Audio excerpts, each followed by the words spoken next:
Hi, I'm Jeremy Crosby. And I'm Nick Boucher. We're your hosts for the program that's all about your city, Talking Fitchburg. Every weekday, we pull together the news, events, and information you need to stay on top of what's happening in the city of Fitchburg. Find Talking Fitchburg on cable TV, Roku, Amazon Fire, Apple TV, and our live stream on the web. Plus, you can find all our headlines and stories on Facebook, YouTube, and our video on demand service. This is your city. Keep up with Talking Fitchburg and the issues affecting you and your neighbors. Get connected, Fitchburg. Sign up for Fitchburg Connect, the city's monthly e-newsletter that keeps you informed about all the events, services, and updates that matter to you. Get it in your inbox once a month. Sign up today to get Fitchburg Connect.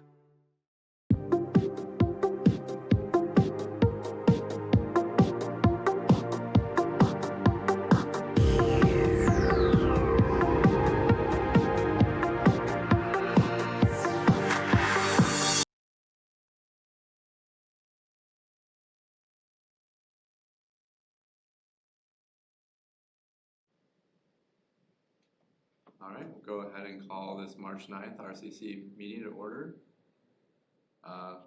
First item of business. It seems like you were the timekeeper last time. No, it was Andy. Oh, it was Andy, Yeah, okay. Yeah. All right, are you all right with being the timekeeper, right? All right, public appearances on non-agenda items. I don't think there are any. I think Christina is. She's on the agenda. She's on the agenda. So I think we're fine there. Approval of the minutes. Do I have a motion to approve the minutes from the February 9th RCC meeting? I'll move approval. I make a motion to approve the February 9th, 2026 RC meeting minutes. Comment second. All right, Bill will second that. Any comments? Who seconded? Jetser. Who seconded? Bill. Bill? Yeah. Okay, thank you.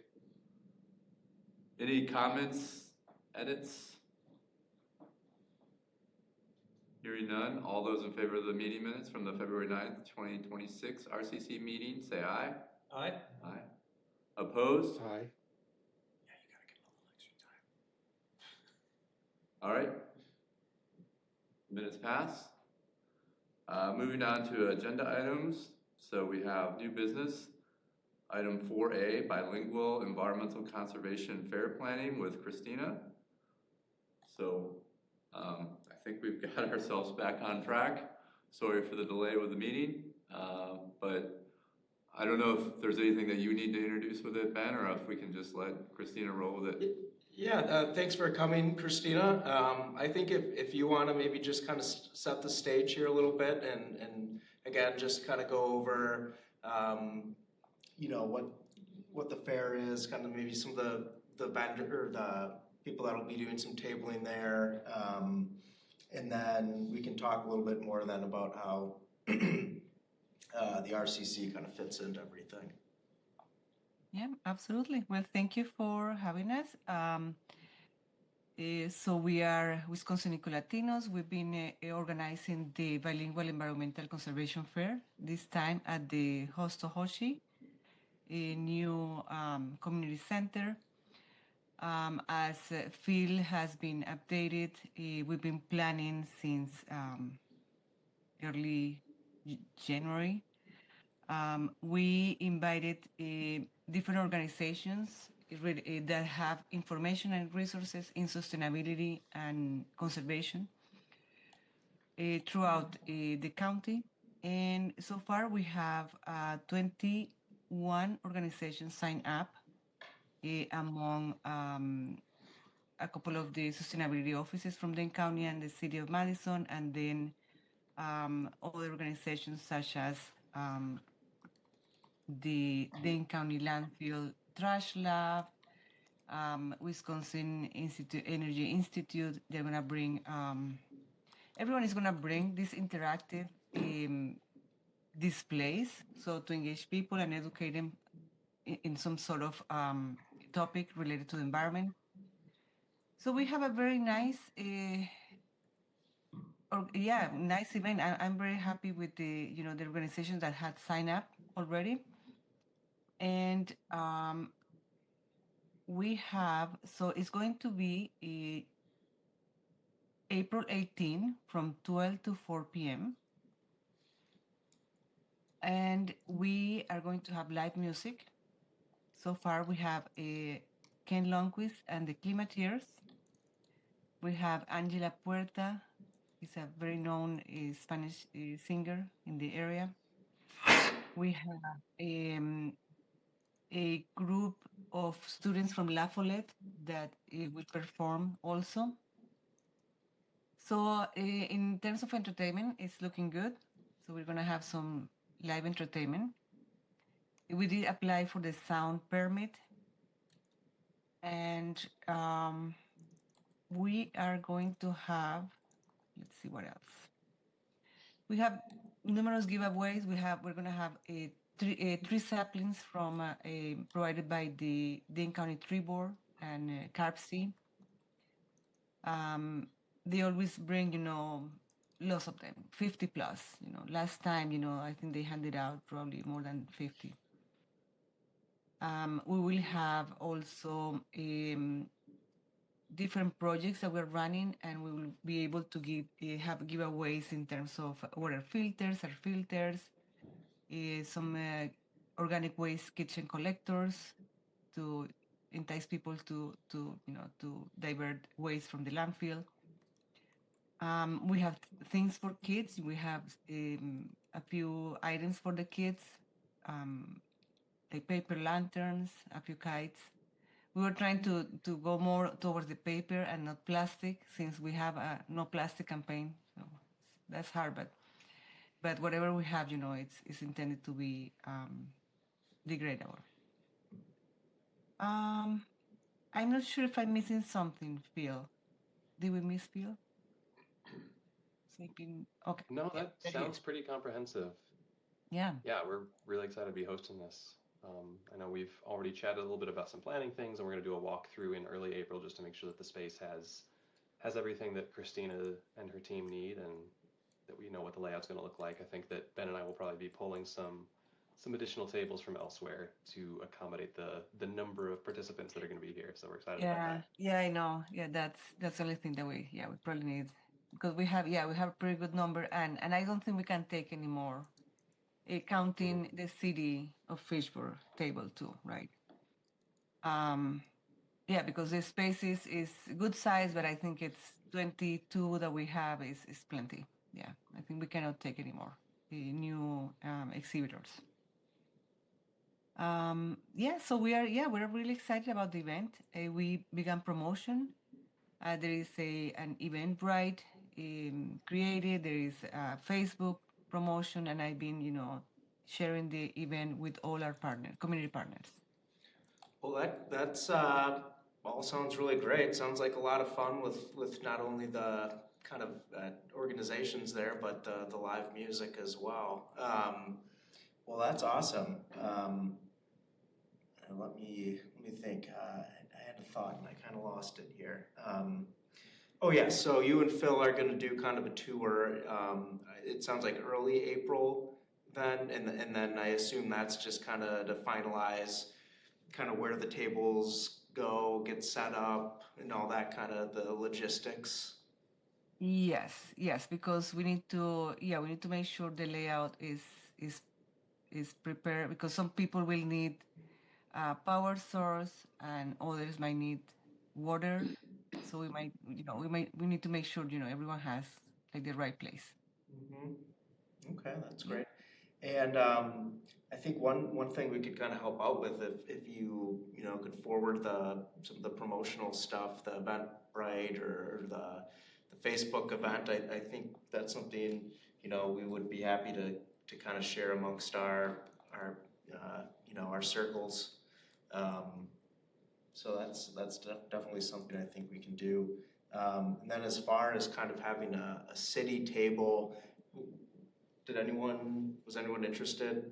Do we know to, Yeah, kind of I mean, be I there think- as far as I'll be there, but if there's someone else. I think we could, have, I'd like to have RCC members, and we could go in different shifts over that time, but like, obviously it's a, environmental event, so it would be nice to, we have some things that we put up, we put up kind of our, environmentally or RCC tilted and sustainability tilted city of Fitchburg table before at Promega events, and so I think we would be essentially doing the same thing. So it'd be nice if we had some shifts that different people could go. So the event goes from 12 to 4, is that correct? So if we Yes. did like a 12 to 2, signed up some people for that, and then had a 2 to 4. That'd be good. So like I think we could get away with 2 people, but it would be nice to have 3 for each of those if we could. Yeah. Do we have a If it- standard I'll say set if of it's- presentation material or, stuff to have on hand for events like this? I mean, we'd There have to is some look. stuff that I know. I did a table at a Trash Lab event at the library about 5 years ago, and there was sort of some standard presentation material I received from Diane Streck, I believe, and maybe Chris. I would say if it's one city table, it'll be Ben, myself, and RCC. It could be a little tight there, so we'll have to talk about how layout will look and what materials would fit, and maybe if a couple people will be sitting at the table and maybe a couple standing near it. Yep. Just to make sure that we're not too much in each other's. Right. We'll have enough chairs that everyone can sit down. We don't have to share laps, but still, it'd be a little tight. Yeah. Yeah. So I Might think be nice to have like RCC a- members at once, plus Ben and myself, might be a lot.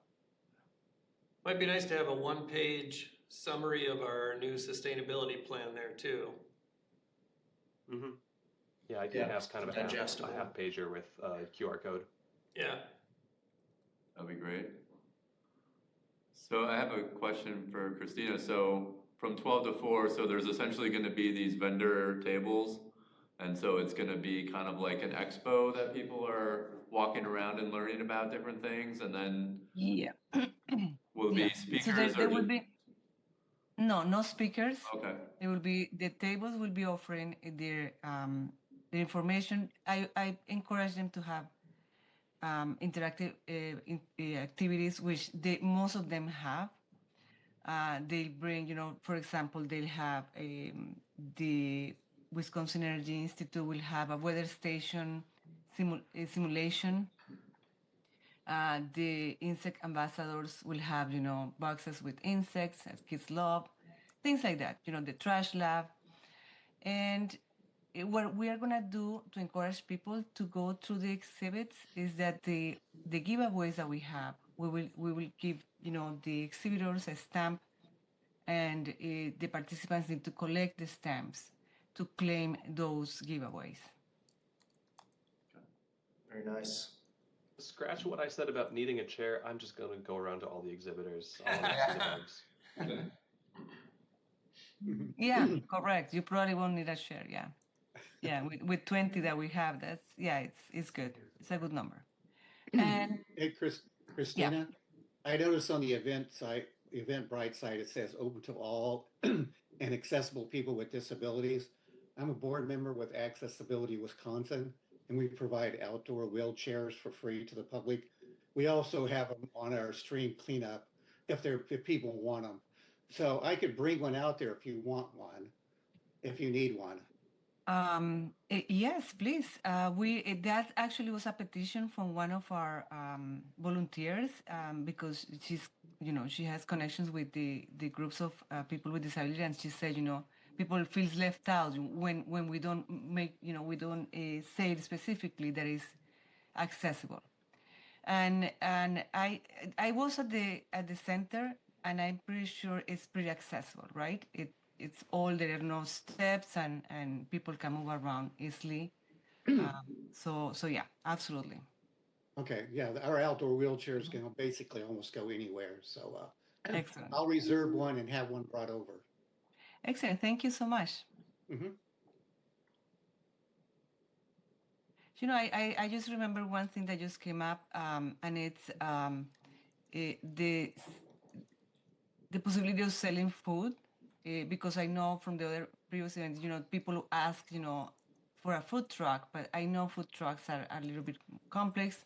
So we actually have someone. She has a license. It's a catering business that will be there at the kitchen selling tacos and small things and some beverages.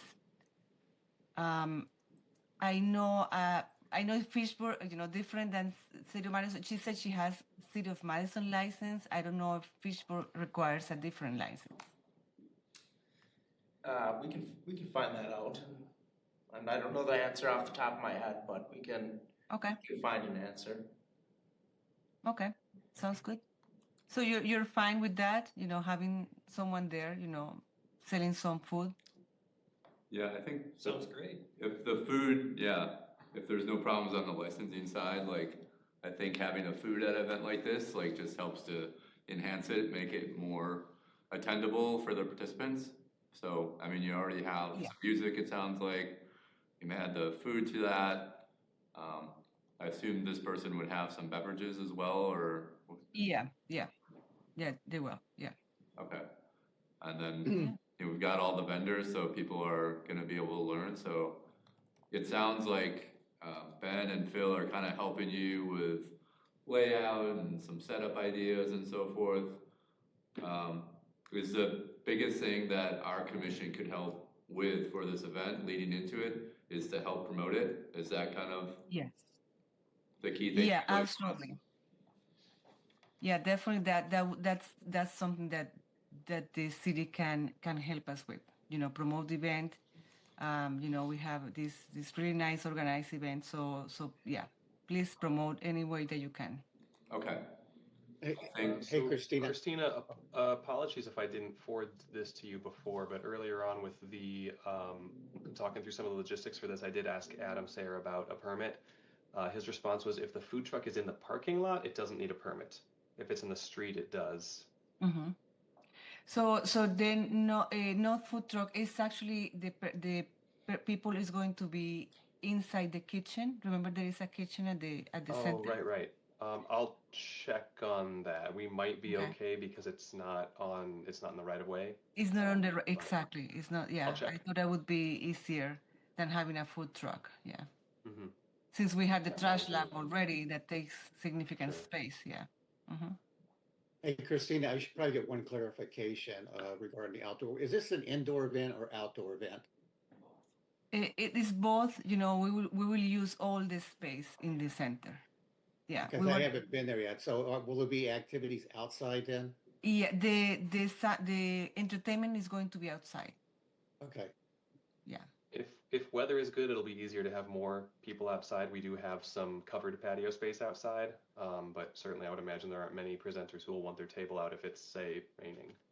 So we'll have to make sure that we've got both possibilities covered, nice weather or less pleasant. Yeah. Christina, is the food gonna be like environmentally friendly? Is there so is she gonna shy away from plastic bottles for the beverages and beef for the food, that kind of thing? Yeah, correct. I told her no plastic, because she said water, right? And it has no plastic bottles. Yeah, we cannot have plastic bottles there. And what about the food itself? Beef has the biggest carbon footprint. I know. So we talk about tacos, so we can request to have just no beef at all. Like just chicken and probably. It would be nice to have like details about that so people can actually be educated about those types of things, because I don't know that people think about that probably too much. I mean, there's a small percentage of the population that's educated on that, but these are the types of things that we'd love to maybe teach people at the event of why we made the choice that we did. So yeah, absolutely. Yeah, that's a great showcase of there won't be plastic bottles here. Yeah, exactly. Yeah. And if she's got vegetarian and vegan options, that would just be another educational ideal. Yes. Opportunity. Yeah. Yeah, I will note that and request those little things from her. Yeah, absolutely. How many people are you expecting at this event? Is one food person enough, do you think? She's expecting at least 40, right? So so that's complex because the space in the kitchen is not that big. I mean, it's a fairly good size, and I don't think we can fit more than 2 people there or 2 vendors. The other thing is of course, they will they always ask, how many people, they have to prepare for. Yeah. So it's, I'm debating about that, but I know it's a hard decision there. If you had to have a gut feel, like 100 to 150 people, you think, or you think it's going to be more than that? Yeah, we're expecting around, exactly, 100, 150, exactly, yeah. Yep.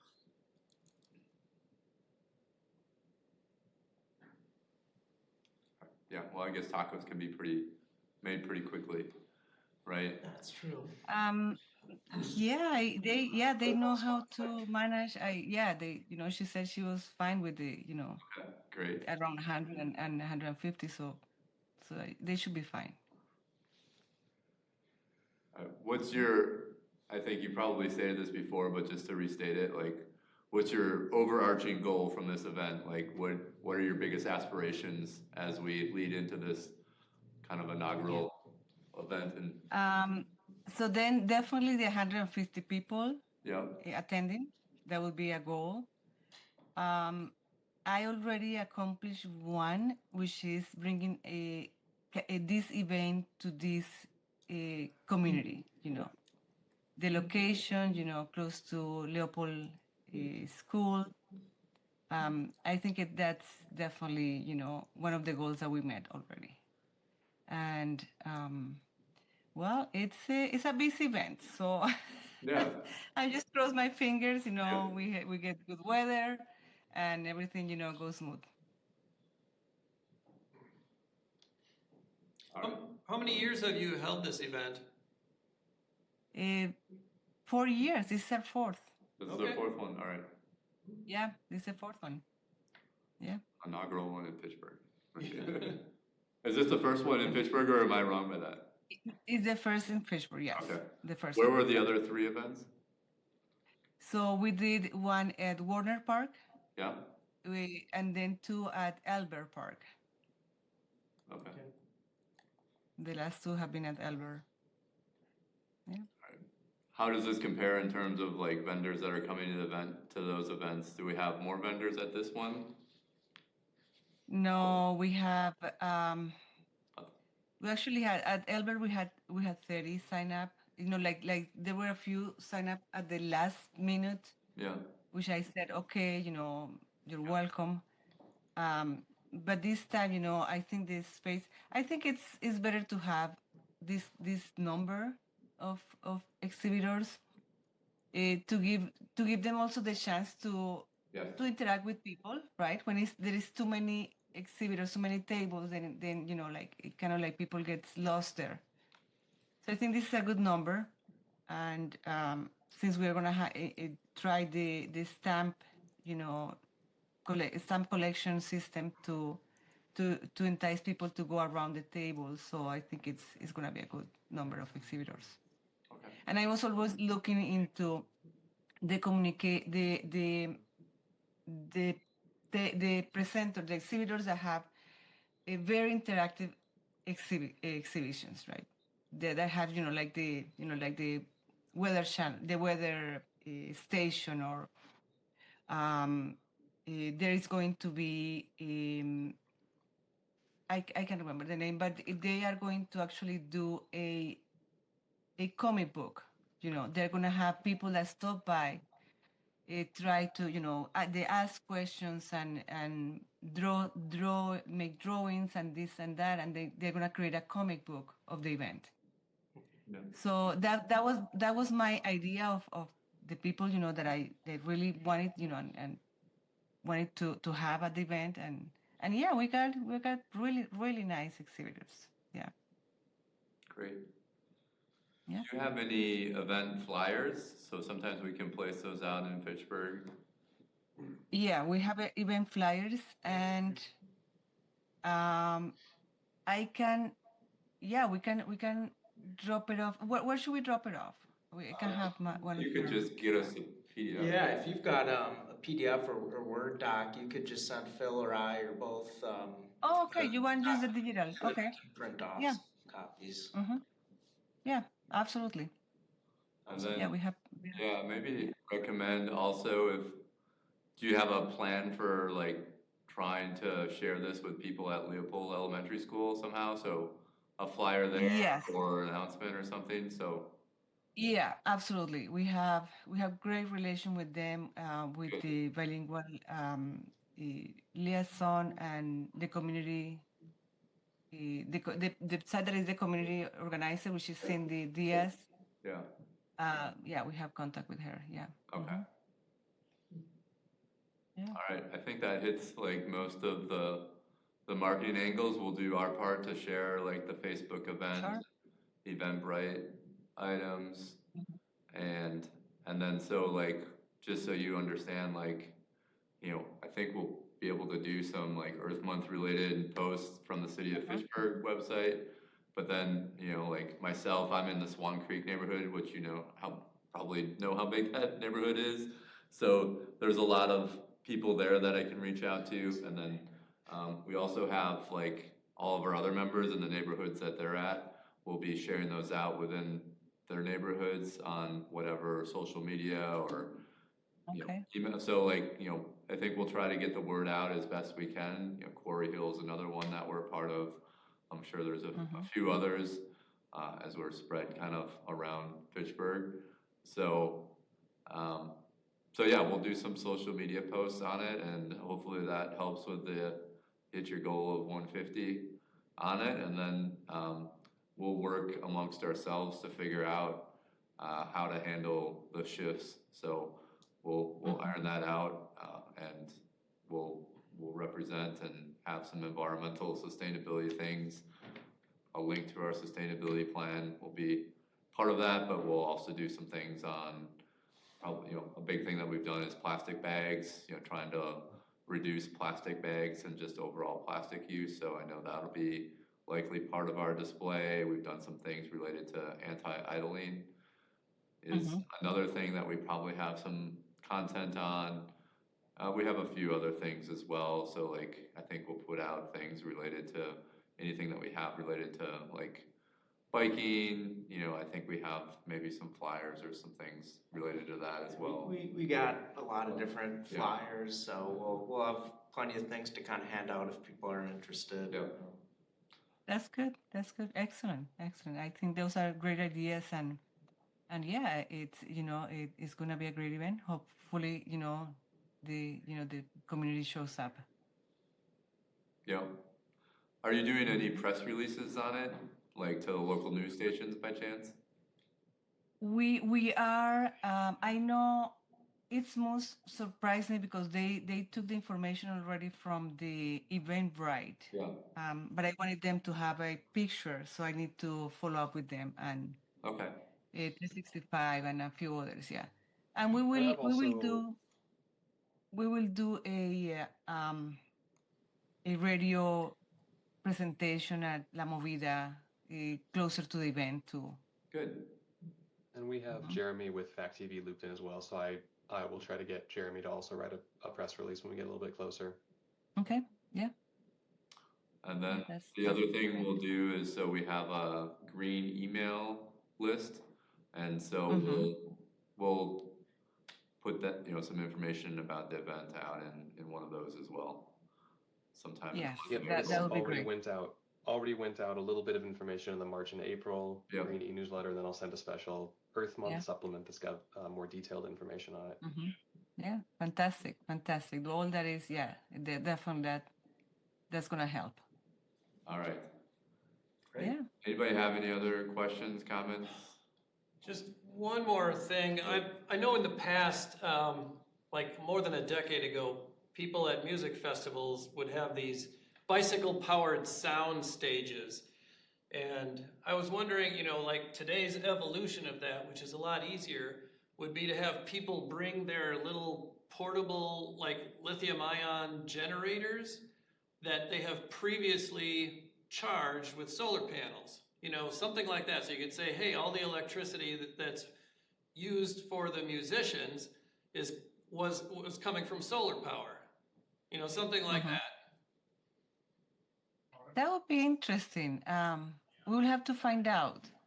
I know I forgot, we're gonna have also, we're trying to put together we're in the process of we're trying to put together a repair cafe, Oh, which is the idea of like some volunteers with some skills, repairing things, come with their tools and help people repair, stuff, instead of throwing them in the garbage. are you Hey, familiar Bill, with? isn't part of our power already from solar? Correct, yes. And Phil could tell you off the top of his head probably how much, what fraction of the electricity we get from renewables via our own solar panels as well as MG&E.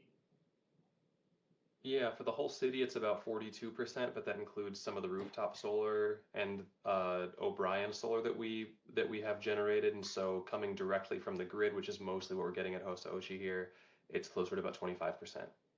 So that's just straight out of MG&E's grid. Okay. Okay, that's nice to know. So, Christina, are you familiar with the Arbor Good Neighbor House, not too far from Leopold? They have they have repair cafes every couple of months, and there was one this past Saturday. I can put you in touch with some of the people there about. Oh, that would be great. Yeah. That would be great because we don't really have the experience on doing it. It's just I talked to some people and then we said, let's get the idea and see we can we can do it. Yeah, yeah, absolutely. Okay. Yeah. All right. Anything else, Christina, from your end? No, I think that's all. I think we cover pretty much everything. So we're ready, almost ready.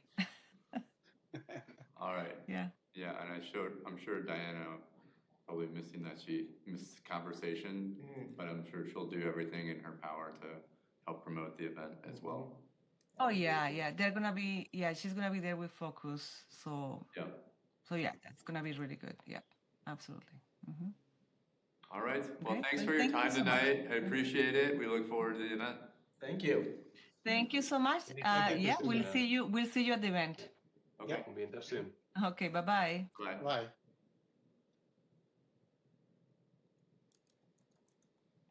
We have about 20 minutes to get through the 4 resolutions. Okay. Let's get to it then. We'll go with agenda item 4B. Do I have a motion to approve resolution R-31-36 approving 2026 to 2028 Burn, is it Burn? Burn Pond Vegetation Management Contract? I will move approval. I'll second. All right. Second, So Ryan seconded. who did the first one? Bill was the one that moved approval, and then Okay. Ryan seconded. Okay, Brian seconded. Okay. Thank you. All right. Any discussion? Yeah, so this is a 3-year contract for Burn Pond or Infiltration Basin. It's down at the south end of Richardson Street, just west of the south termination of Richardson Street.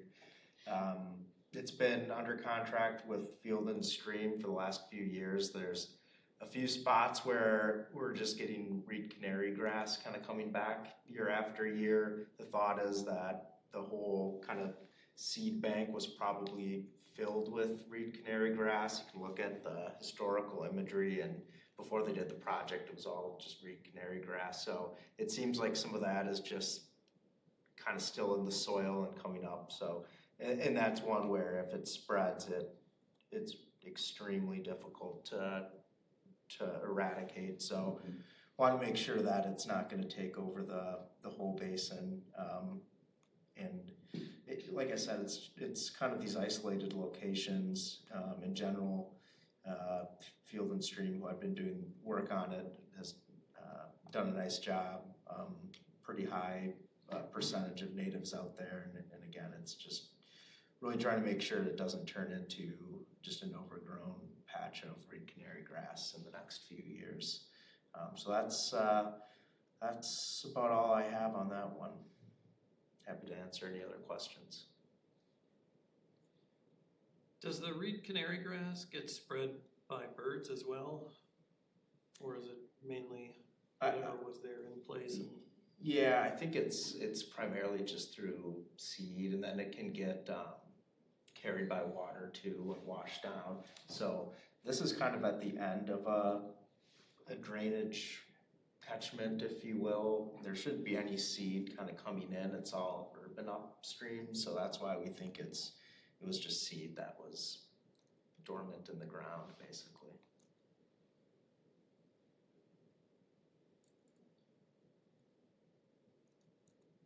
What's the total cost? just under 13K for 3 years. So 6,000 and change for the year when they also do the prescribed burn. Otherwise, it's 3,000 and change for each of the 3 years.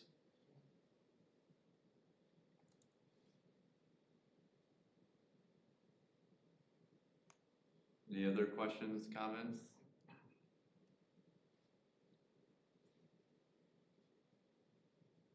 Nope. All right, all those in favor of resolution R-31-26, say aye. Aye. Aye. Aye. All those opposed? All right, that resolution passes.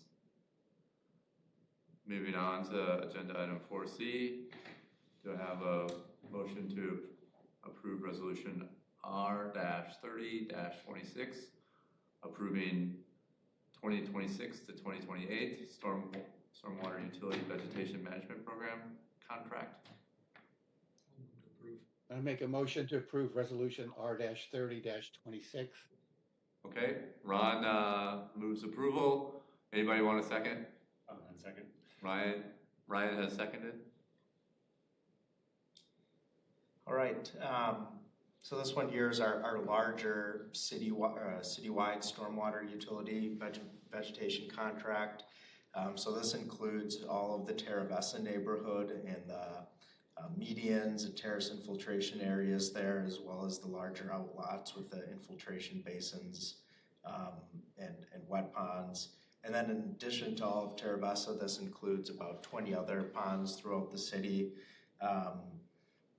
It's a similar list as the previous 3-year contract, but if you notice, there's a summary sheet that kind of goes over all the different basins, whereas we were doing 3 trips on many of these basins throughout the year. We've been able to reduce them down to 2 or 1. So that's kind of what we're hoping to do, is ultimately get down to kind of only doing 1 of these trips a year at most, and potentially just doing a burn every 3 years. So while we kind of reduce the number of trips to certain ponds, we can start adding in other ponds that need a little bit of attention. So that's kind of what we've got going on here. So for example, some of the new ones were from the Crescent Crossing neighborhood. So now those ponds are gonna be under contract here. Again, this includes work ranging from just mechanical removal of weeds, chemical application, overseeding efforts, and then the prescribed burns. I think it'd be cool if they actually planted spinach, tatsoi, arugula, and romaine out in Terra Vesta for those particular sites. Yeah, maybe one day. They've got the big agriculture park, I think they're still working on, so it could come to fruition. When they do chemical treatment, what does that typically involve? Is it usually the same thing, or is it a wide variety? It could be glyphosate, so that would be if it was like the reed canary grass. Ideally, we're not really using any chemicals, but there's certain instances where you would just be hand pulling weeds forever, without the use of some herbicides. But it's glyphosate is kind of one that they'll use, and then they'll use another one and that's more of just to target broadleaf weed species. And it's got a, I'd have to look up the name again. I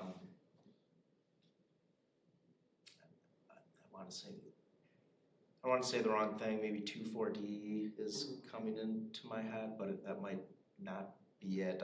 I've got the list, so I can send that to you.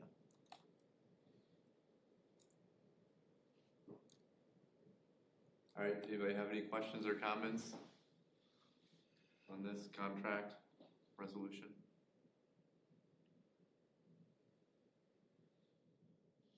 Hearing none, we'll go to a vote. All those in favor of passing our resolution R-30-26, say aye. Aye. Aye. Aye. All those opposed? All right, that resolution passes. All right, moving on to agenda item 5D, resolution R-52-26. Do I have a motion to approve this resolution, which is adopting the 2025 NR 216 permit annual report? I'll move approval. Bill moves approval. I second. Go ahead, Ron. Ron's got it. Ron second. Not too many of us here. All right. All right, any discussion? Yeah, so I did bring this just kind of as a heads up last time, and we ended up, I think, kind of going through a little bit of it, so I'm not going to go through line by line, but again, this is the annual report that is submitted as required by the city's NR 216 permit or MS4 permit. So again, this kind of just it basically summarizes the city's activities across the 6 minimum control measures that are outlined in the permit. So that's your public education, public outreach, pollution control, illicit discharge,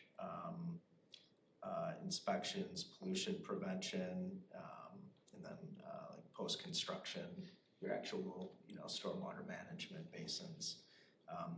So going through the report, we kind of summarize the different events that were held this year. Some of those events were done through MAM swap, so that's the Madison Area Municipal Stormwater Partnership that the city pays into to complete some educational things.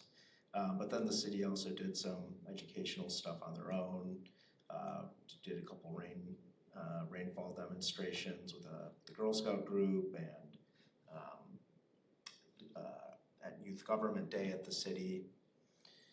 Some other things that are in this permit kind of summarize our illicit discharge inspection. So that's when we go and look at the locations where pipes discharge into a creek or a pond or any kind of water body or ditch.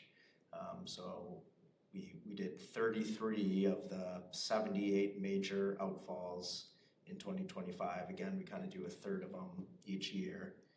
The city has to do all of them every 5 years, so doing a third, meets that requirement. We didn't see any illicit discharges during the inspections, but we did get a couple reports of illicit discharges throughout the year, which we were able to get rectified. Just going into the construction site pollutant control, so over the course of 25, there were 28 different sites of active construction over an acre or more. The city issued 17 permits for sites over an acre in 2025. So, the 28 and 17, a lot of the permits that were, part of that 28 number were issued in 2024 or 2023. So kind of larger plat projects. And then the city completed 509 inspections across those sites. Hey, Ben. Sorry. Ben, I noticed in the regulatory mechanisms that 197 were issued written warnings. Do you know what those written warnings, was there like a bulk of them were for a certain item or something? Yeah, and, You know, like, and written warning for some of these, 197 might be a little strong. Some of it is just kind of like reminders, like, hey, reminder to, clean the inlet protection at the end of the week, or reminder to sweep the road up at the end of the day. But there's not really necessarily other good spot to put that correspondence, so we just put that in the written Warnings, yeah. area. But a lot of it is just kind of simple things like, for example, downed silt fence or damaged silt fence. That's a big one. Silt It just, socks yeah. not having full coverage. Yep, that happens just all the time because silt fence unfortunately isn't the most durable thing in the world, and then you also got the silt socks. People driving over them, they got they're in a spot that they need to move them for a second, get put back. So it's a lot of that. It's a lot of, again, kind of the check your inlet baskets, make sure they're not full. Tracking is another one. So all these sites are supposed to have about a 50-foot long stone pad into the site. The idea is you drive over it, it knocks all the mud off the tires. It's a lot of, hey, you need your tracking pad refreshed. They fill in pretty quickly, so then you kind of got to get a new load of stone and dump that on there and refresh it. So I would say between the refreshing the tracking pad, the reminders to check inlet protection and do sweeping, and then the down silt fence, silt sock are really kind of the main ones that we see. thanks. Do you know what the one that got a stop work order, what that was? Because that seems like a pretty major action. Yes, so that was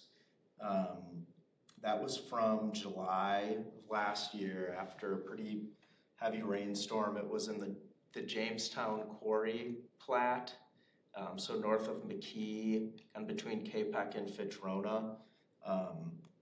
There was an issue with some fairly turbid water running off the construction site, so we issued a stop work order until they rectified the issue, installed different erosion control practices. So yeah, that's if there's an issue on a site where we have turbid water leaving the site, that's seen as something that needs to be kind of a high priority. So ideally you don't have to issue a stop work order and you can kind of just work it out, but it is there if it's needed. Okay, thank you. Well, I think that it's, with 509 inspections, like, if these were like single digits across the board, with feedback, then, probably the people doing the inspections are maybe going through the motions. But this tells me, these numbers tell me that there is, interaction and feedback. And, I think that's why the inspections happen on a weekly basis, is so that feedback loop is happening. Somebody's taking the time to look at these, taking the time to give the feedback and correct things so that more sediment isn't getting into our waterways, basically, is the big thing. And if things get really bad, like it sounds like it did at that quarry, then we have different mechanisms to try to control it and limit that as much as possible. So I think this is working as it should be. Like, I'm not too alarmed by the number. Like, I think that's makes a lot of sense. And like I said, most of the issues are kind of, I guess I call them like good housekeeping type practices. So we don't see a lot of issues where it's like you go in on site and they just don't have any erosion, control practices out there whatsoever, or, something egregious like that. It's a lot of the kind of more good housekeeping kind of stuff on, on your typical site. All right. Hey, Ben, did you follow up with that Oak Meadow Reserve property that has all that silt fencing down? Yes, so they're actually supposed to take that down, and then they're supposed to put up new silt fence when they're actually starting the lot construction, so I gotta follow up and make sure that they actually get that done. But they are Okay. aware. Okay, thank you for following up on that. All right, so as far as new structural stormwater management practices, there were 10 of them. They're all privately owned that received city approval this year. The city didn't have any publicly owned basins this in 2025. Out of all of the private ones, we sent letters out to like 97 different sites that have private stormwater facilities. We got responses back from 73 of them, so we've been reviewing those and kind of checking in with those who didn't submit so we can get that straightened out. Nothing too much there. So the city had 103 best management practices that were inspected in 2025. Out of those 103, 42 of them required maintenance. The vast majority of those 42 that required maintenance required more just kind of vegetation maintenance. So we didn't run across too many real high priority issues. Just got some information on street sweeping. Moved 281 tons of material in 2025, which I'm always kind of impressed or surprised by the amount, but that's 2 street sweepers running, constantly throughout the spring, summer, and fall. Is that 281, is that pretty typical? Yeah, that's kind of what we've been seeing in that 200 range. Okay. I did a calculation on that, and it equates to, if you take a football field, both the end zones, it's 1 inch of sand over the whole football field area. Cool. I was just kind of curious. Yeah. Well, and that's a lot of stuff that could have ended up in the creek. Yeah. And Yeah. it's not nice stuff either. It's kind of gross. Oils and grease. Yeah, no, that's right. Do you have any idea how many miles it took to accumulate the 281 tons? I can tell you, based on the ice, there's 291 lane miles that get salted. I'm sorry, lane miles that get salted, but some of those lane miles are rural streets. So we actually have this app now where we're tracking, like we've got the city broken up into smaller zones. So I was just wondering if there's an odometer on these trucks and we pay attention to it. yeah, we do. We track them, basically how many miles they're sweeping. But I don't have that information on hand. When we go into salt use, again, I was surprising to see how much salt is used, but this is really it's just dictated on the weather. That's ultimately what decides how much salt is used. We get the last couple months. Yeah.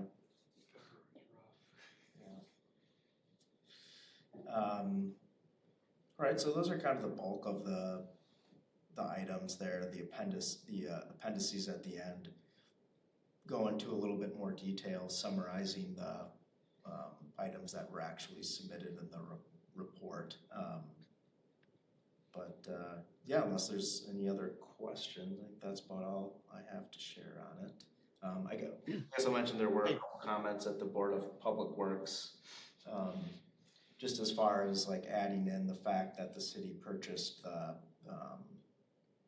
salt calibrator last year for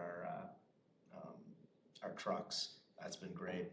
So you got to add that in. But this is basically what we got here. Hey, Ben, Yes. on page 48, that last link doesn't work. It says online interactive map. Yep. You click on it, you mentioned nothing that. happens. Yep. Yeah, I gotta update that too. Thank you. But I did the link before that. I think it's really a cool link. We're accessing the open data. A lot Yeah, of cool things you can find on there. that's really the way, if anyone's interested in kind of like just looking at the stormwater infrastructure in Fitchburg, definitely use the ArcGIS map and not just the paper map copy, because you're jamming so much stuff into an 11 by 17 map. You definitely use the GIS. It's got a lot more info on it. Yeah. All right, well, nice work on that report. I think it's looking Yep, good job. pretty complete. All those in favor of adopting resolution R-52-26, adopting the 2025 NR 216 permit annual report, say aye. Aye. Aye. Aye. All opposed? All right. That resolution is adopted. Do I have a motion to approve resolution R-51-26, approving EV station site host agreement for Charge Up Dane County grant program? I'll move approval. Bill moves approval. 1 second. Ryan seconds.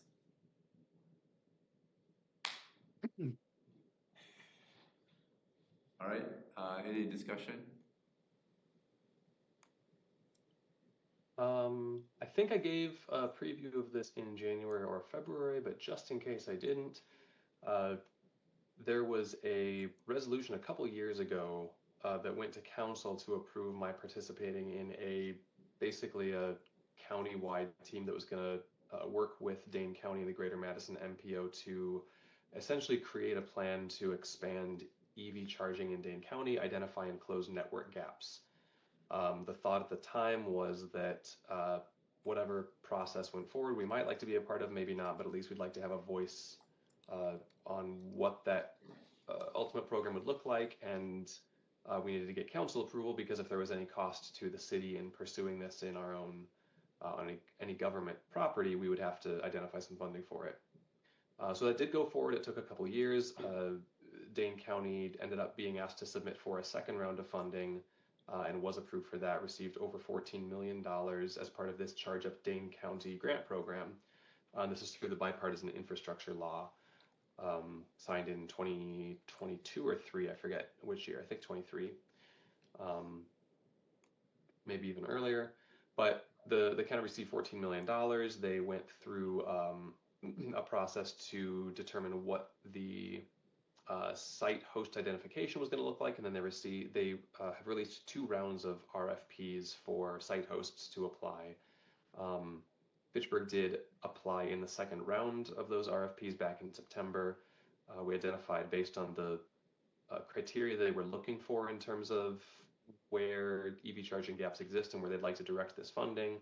There was one city property that fit at least some of the criteria that they were looking for, and that was in the Key Farms Park parking lot. So we did submit that application. We were approved. We've gone through a couple rounds of back and forth with Dane County and Hale Engineering, who was selected to help put together the technical aspects of this project. So we've done a site host visit. They've reviewed everything. They've made sure that technically this is a site that'll work. It fits what they need in order to actually put charging stations in the ground. Where we're at now is we have a contract to be a site host that needs to be signed by the county and by the city.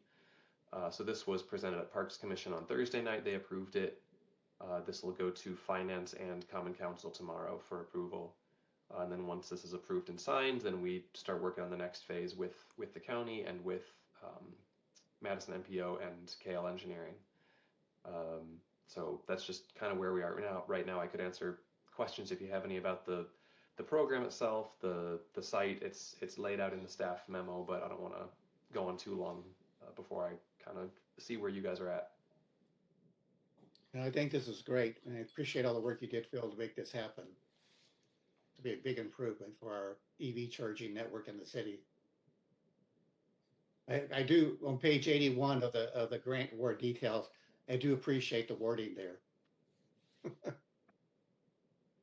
Reserved EV parking, the spots must be designated parking for EV charging only. Yes, yep, that's a stipulation of the stipulation of the grant. Importantly here, we made sure that we picked, so I can at least talk through what we were looking for. The places where EV gaps exist are in rural areas, in multifamily areas, multimodal hubs, and lower income areas. And these are all places where, for various reasons, there's underinvestment in EV charging. McKee Farms Park happens to be in one of the high density areas that they're looking at, as well as just kind of broadly underserved. Now, whether that's because it's a multimodal hub, because of an income qualification, they don't specify that, but it does fit two of those criteria.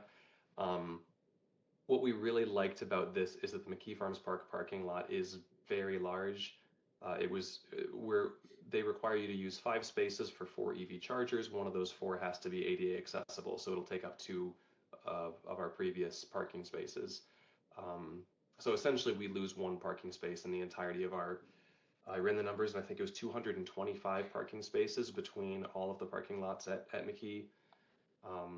But we were able to put this in a place where it was near the B-cycle stations. It's near the walking and biking trails, but it's not close to the shelter. It's not close to the playground or the main pavilion. And so we kind of felt that it was kind of a combination of near enough to everything without being prime parking spaces, that it was going to present an obstacle to people who are coming there on a daily basis.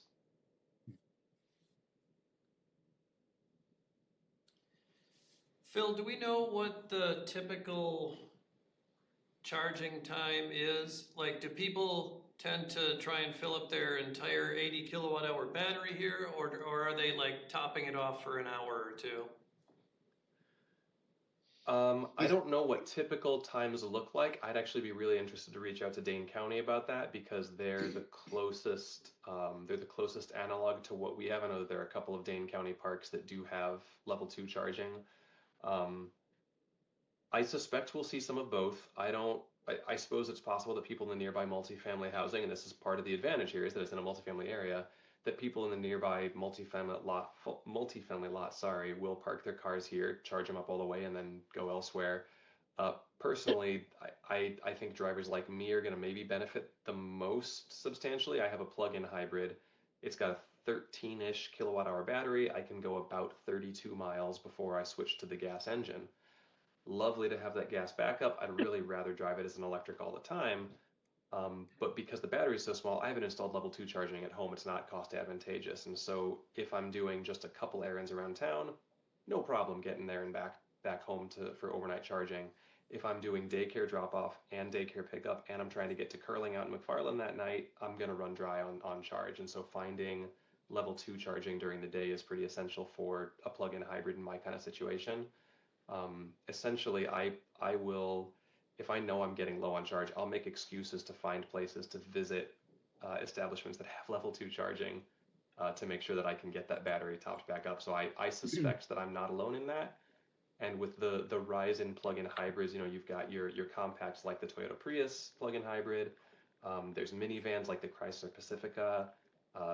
I looked at 3 different SUVs that were plug-in hybrids that are all pretty popular right now. I think that I know that EVs got the most attention. They got the highest credits from the Inflation Reduction Act, but plug-in hybrids also have seen some growth, and I would imagine we'll get a little bit of both, is the much shorter answer. Okay. I'm just wondering, because, I mean, being in a park, parks have hours, so if anybody is wanting to, charge all the way from 0, are we going to allow overnight parking for this? So the park hours will not be changed, and we made it clear in our application. We're making it clear in the contract that what we will advertise to the public is that these chargers are available during park open hours. We are required to put signage up that points people to the sites. Will indicate on any publicity what the hours are that the chargers are available. We are not required to enforce anything. So if somebody were to park their gas vehicle in front of one of these stations, we don't have to enforce it. If it becomes a problem, we'd want to talk to the FPD about that. Similar with, if people are using them overnight, it's not necessarily that we're going to immediately start asking the police department to go monitor this and issue tickets. If it becomes a problem, then that's something we're going to have to deal with. We're not planning to change park hours in order to accommodate overnight charging. Hey, Bill, for charging time, it's based on the battery size. Right. My wife's Ionic 5, it takes about 6 to 8 hours to charge for a full charge at a level 2. And I assume these, Phil, are level 2 chargers? Yes. These are going to be level 2 chargers, that's correct. Okay. Yep. We have not identified yet a manufacturer. That'll come in the next phase once there's a third round of RFPs out now.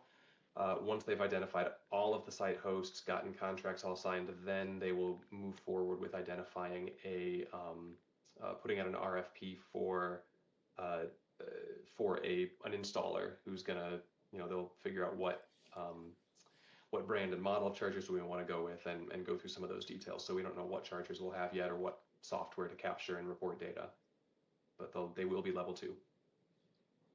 Thanks, Phil. Do we have any information from other chargers, what when the high use and low use hours of the day are?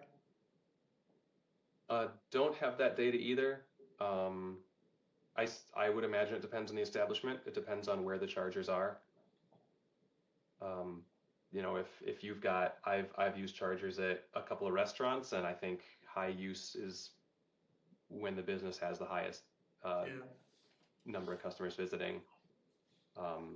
But that's data we don't have. I could certainly look into it. It might take a while. I would imagine this is something similar where because the popular hours of a park kind of vary throughout the day and throughout the week, you'll see something similar with charging, but we'll kind of figure that out as we go along. One other thing, it is, again, in all the documentation, but just to make sure to give voice to it, the grant covers the purchase and installation of the chargers. It covers any required upgrades to the site, and that includes concrete platforms. That would include if we need to have wiring run, we will, having wiring run from our electrical boxes to the chargers. If we needed an electrical upgrade to accommodate that level of service, we would get that upgrade paid for by the grant.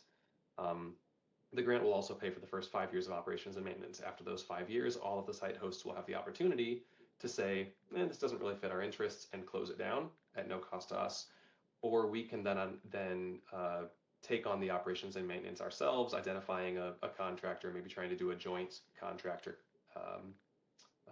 operation somehow with other site hosts. There are several other municipalities involved in this. But we will be charging, the phrasing I believe is a reasonable rate for electricity. So initially in the first 5 years, we will charge a rate that covers our electricity costs plus the 3 cent per kilowatt hour excise tax we are required to pay to the state.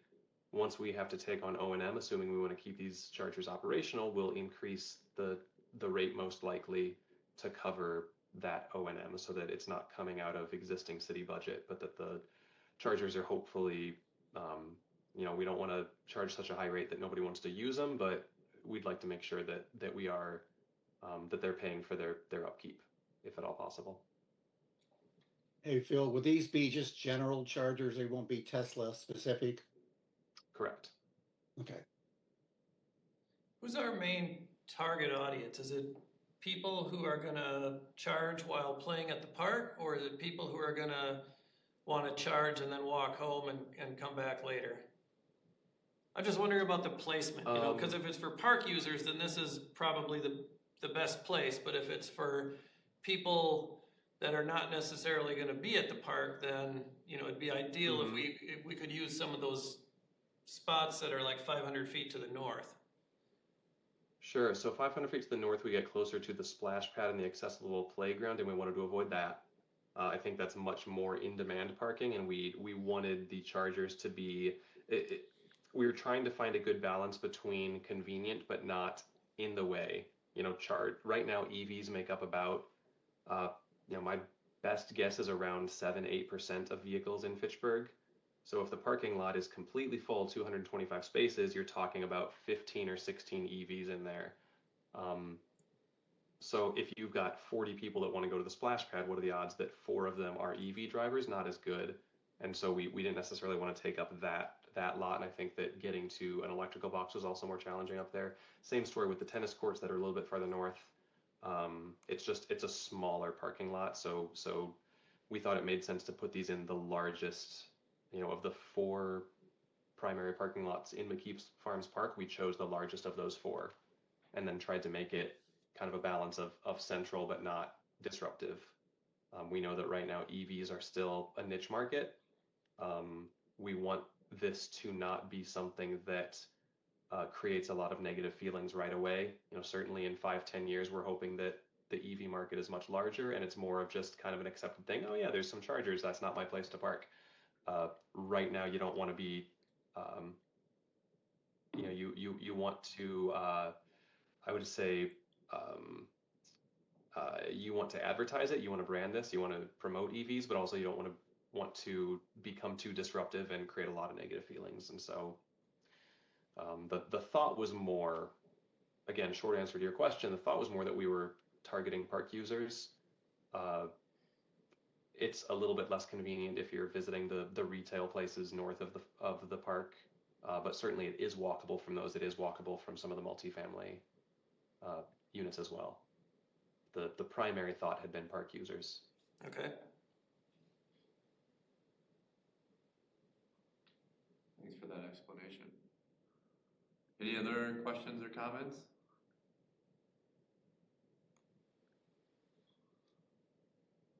All right, go ahead with a vote on resolution R-5126, approving EV station site host agreement for Charge Up Dane County grant program. All those in favor, say aye. Aye. Aye. Aye. All those opposed? All right, resolution's approved. We're about 20 over at the moment. Okay. Going into old business, we have agenda item 5A, 2026 RCC event planning. We don't really have our full squad tonight for this. So I think we should we've already discussed our involvement. Probably do a follow-up and maybe get kind of a shift thing going, kind of like we do when we're trying to get volunteers for, the electronics recycling and the shred events. So maybe we can just focus on our April events, and then possibly Ryan can give an update if there's any developments on the sustainability tour. I think, we also have the Green Thursdays going. I think you're probably gonna give the update on that. So, those are planned to keep going. Maybe we're having a little bit more of a discussion about this. I guess it won't be until our May meeting, holy cow. Yeah. Well, I think the recycling event, I don't think we need too much discussion. Everyone is kind of pro on how that works. I'll just basically send out an email to everyone here, and then the alders, some of our past alders that have been interested in volunteering before. So we've always had plenty of volunteers, no concerns about not having enough people. So again, if you're available to come, I don't know, I always have kind of a fun time, get a little workout in maybe, with the electronics and saying hi to folks. So yeah, that's really all I got on that one. April 18th. That's on April. I'm sorry, 11th. April 11th. Geez, that was April 11th, 8 to 11 a.m. At the City Hall campus. All right. Just on that Hey, same Chris? day, Have we decided who's going to do on the annual waterway cleanup where people are going? I mean, I can volunteer for Dunn's Marsh again. All right. We'll start Unless somebody else wants it. So I didn't know if the waterway cleanups, Yeah, we can certainly cover. We want to talk about that because we don't have another meeting before that comes up. Yeah. So yeah, we'll talk. Thanks, Ron.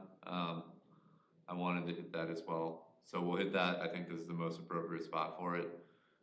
So Before we move on Okay. from the shredding event though, that same We don't day, have any more meetings.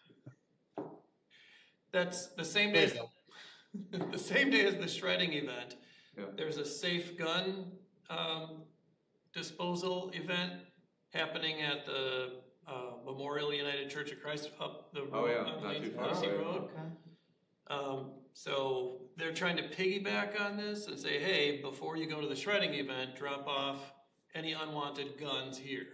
And they're making sure to say, drop off the gun before you show up at the shredding event, so that when the Bring it out the volunteers box. here open up the trunk, they don't see a gun. a box of guns. Oh. Put that back. All right. Right. Fair enough. It's good to know. Do they want us to do promotion? I mean, are they planning to promote it themselves, or what? Are they Yeah, I planning? mean, if there's, I think they're kind of cross promoting with the shredding event, so if we wanted to cross promote with that as well, that'd be great. All right. Waterway cleanups. Well, let's get into waterway cleanups. So, Ron, you're volunteering for Dunn's Marsh. Yeah, unless somebody else wants it. Nope, that sounds great. We don't have a lot of people Okay. here. We'll let you have it. I'll plan to do Swan Creek again. Have we set a day even for this yet? Well, I had April 18th in mind. I know that's the same day as the, but 4th is gonna be a no-go, April 4th, because I think that's like Easter is around then or something. Yeah. Is it Easter weekend? The first weekend, I thought. I mean, April 5th is week, yep. So I don't think we want to do that. We can't do 11th. I'm gone the 25th. All right. I don't like to get too much later than that because things start to grow too much, Yeah. especially if we have days like this. For the next 5 weeks, things will be well grown by that point. So, I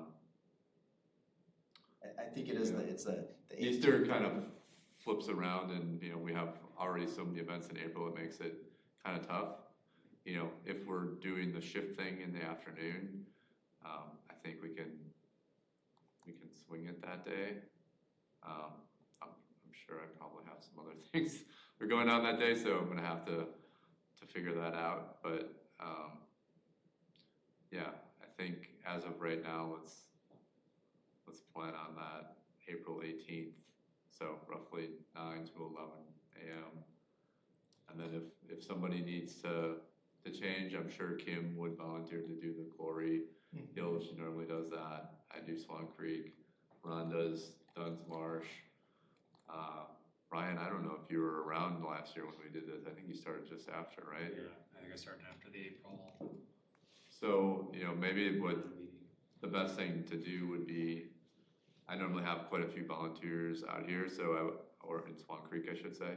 Sure. So I would say, to probably You're gonna do, Yarmouth Greenway again? Okay. to hitch on with somebody else and just see it, and then, next year you could consider leading an event, in one of these areas. Sure. It's really not that crazy in terms of, leading the event. You're essentially just getting a box of supplies from Ben, and then having people sign a waiver, and then handing out, kind of everything, telling them where to put the trash when they're done. Sometimes in Swan Creek, I have to collect it and put it all into one spot, so I kind of go around and just make sure we have all the bags picked up. Pretty easy to do, pretty fulfilling. Normally we get a lot of bags of trash cleaned up and cover a lot of ground over in Swan Creek with the volunteers we have out there. So always impressed with how much ground we cover to clean up that that thoroughfare or that roadway or artery into Fitchburg, I guess. That all sounds good to me. Is there one waterway in particular that would be best to hitch on? Ron, how have you been doing on volunteers out there? I mean, I guess I'm trying to think of which one needs the volunteers the most. Well, I could probably use a volunteer at Dunn's Marsh, so it fluctuates. Some years it's good, and some years I don't have hardly anybody. So Dunn's Marsh is a fun one too, I think. It's yeah. a nice area to walk around. So Ryan, if you want to help out Ryan, Dunn's Marsh, that would be great. Okay, awesome. Yep. And then I think Kim's, we can double check with her, but she's normally good to do Quarry Hill each year. So I think, are we good on water? Ben, is this advertised? Is it advertised? Yeah. It will be tomorrow. Okay. You know, work it into the April Fitchburg Connect newsletter. We sure will. Okay. All right. So then, in terms of other event planning, we'll have another event in May on another film, so we've got to work that out. So Yeah, we can probably do that I think we can do that. online. Just Yeah. exchange some emails. Okay. So I think we've got that covered. And then Ryan, I don't know if there's any updates on sustainability or what your next steps are. Quickly, yeah, we met with Bill a couple of weeks ago, a month ago. I don't know how long it's been. Went through, we have about 20 different ideas that combine different commissions around the city, with different locations that we're looking at. Some unique ones that I thought were really cool that got brought up that night. So I've got those all kind of cataloged in a spreadsheet that we've been sharing amongst each other, that we were all kind of able to go in and update. Andy right now, Potts, is working with Badger Talks and specifically, I can't remember his name. And it talks about groundwater. Yeah, so he's got a couple presentations. I think they're like canned 20-minute presentations on hydrogeology of Wisconsin and then groundwater and wetlands. And our plan was to basically head to the kind of the hub there over and I think it's in Dunn's Marsh, right? That The Dolly Hub? yeah. Okay. See if we can find some power there, have him do a 20-minute thing, and then kind of just do a walk around the marsh and have him to answer any questions that anybody has on that. With all of it said, the dates we were looking at were late April, early May. So maybe pushing that back at this point, just considering. I mean, we could do sometime in May. Okay. You know, I think we're pretty, especially heavy in April. Yeah. Got essentially a day and a half worth of coverage with our RCC. Well, I think the cool thing about doing it in April is getting the spring peepers involved. You know, if we wait too long, we don't hear a lot of frogs. Yeah.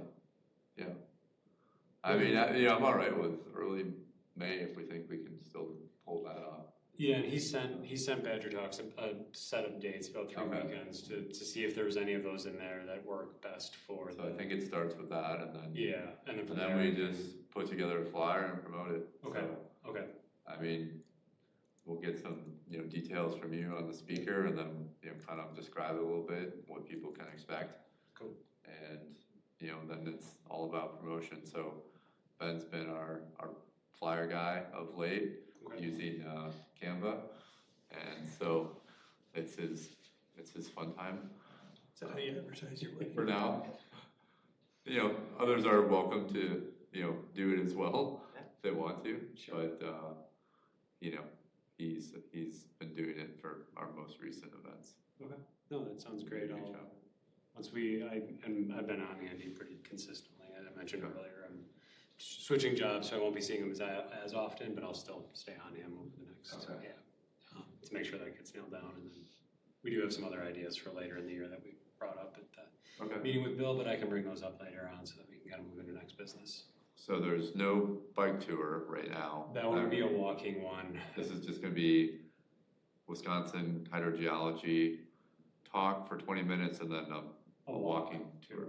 I think Andy is thinking that, is it Mark Wilkerson from the Bike Fitchburg is trying to bring one of the trishaws that they're trying to kind of get use out of, which are basically a place for people that have some mobility issues to sit in the front of them, and somebody that has to have like a certification actually has Be a to. pilot. Yeah, they have to be a pilot to drive them around. So they may, if he can convince Mark to bring it, and I think it sounds like Mark's really willing to bring it places to kind of show it off, and hopes that the city can get another one or a couple other ones.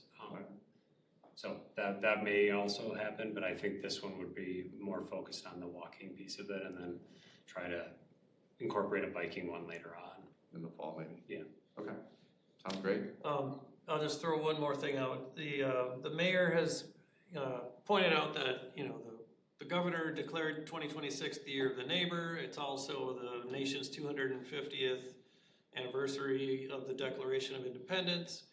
And she's looking for, to have community events surrounding that. And so one of the things we talked about was the Mile of Music at McKee Farms Park. So like the day before Madison Makes Music, like a walking tour around McKee Farms Park, have a dozen or more musicians set up playing acoustically, so you can, stop at each one. Great.